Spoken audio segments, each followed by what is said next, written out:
Well, welcome and thanks for joining us today.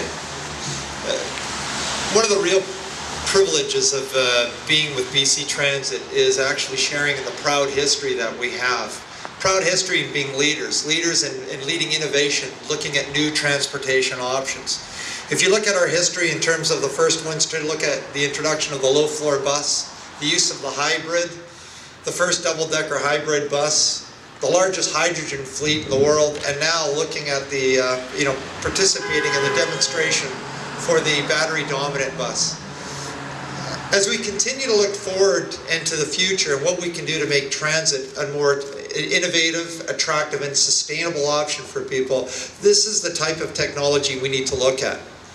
As we look forward and as people look for greener solutions, this type of vehicle, a battery-dominant vehicle, is another option, and really another, if you want to look at another tool in the basket for us in terms of how we look and start attracting people to transit. So what we've been doing for the past couple of weeks here is we've been driving around in this bus, shadowing our buses, just to see how it operates in our geography, and it's been very good. The drivers really enjoy the ride. It's very quiet. From a customer's point of view, you can look at the inside and you can see the comfort level that you get as well.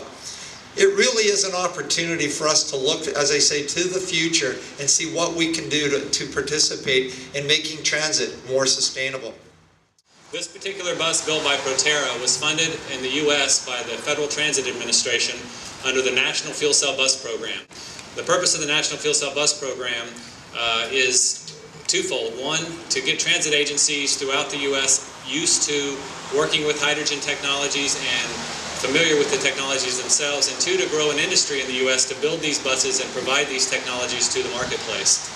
This Proterra bus was considered by FTA to be by far the most technological reach of any of the programs. It's the only bus built in the program that was built from the ground up to have an electric propulsion system and to house fuel cells.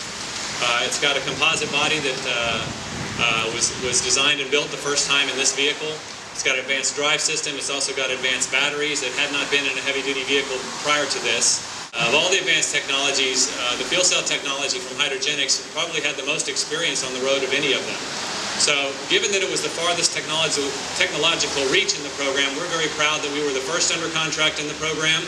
We were the first to build the bus in the program. We're the first to demonstrate the bus in the program. And we think that of all the buses built in the program, this will be by far the most efficient bus that's built in the program. And we have said, and we're comfortable in saying that it's the most technologically advanced bus on the planet right now.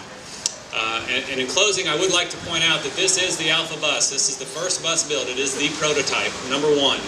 And as reliable as it's been in service here, we expect that in production it would be more reliable.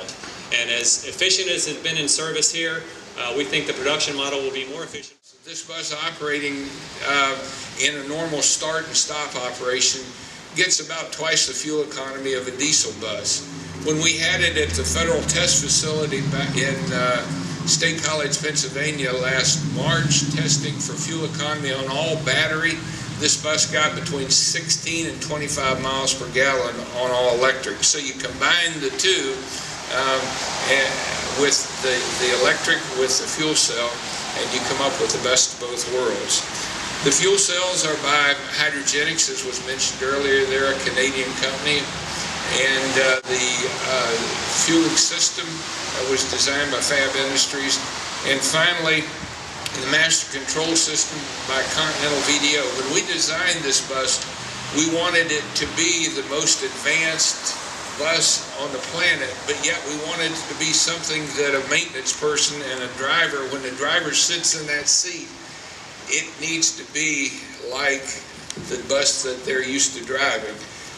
In the same sense, when the maintenance people go to work on the bus, we want it to be something that they can say, okay, I can do this and I can do this. This isn't a flying saucer that I'm working on. And what you're looking at is the first ever ground-up design, the first bus that was designed from inception to be a battery electric vehicle that could accept any kind of an auxiliary power unit to recharge the batteries or in effect be a range extender. And I want to thank the Federal Transit Administration because they believed in this group of folks down in Colorado that they could in fact create what we call the bus of tomorrow. Oh, okay.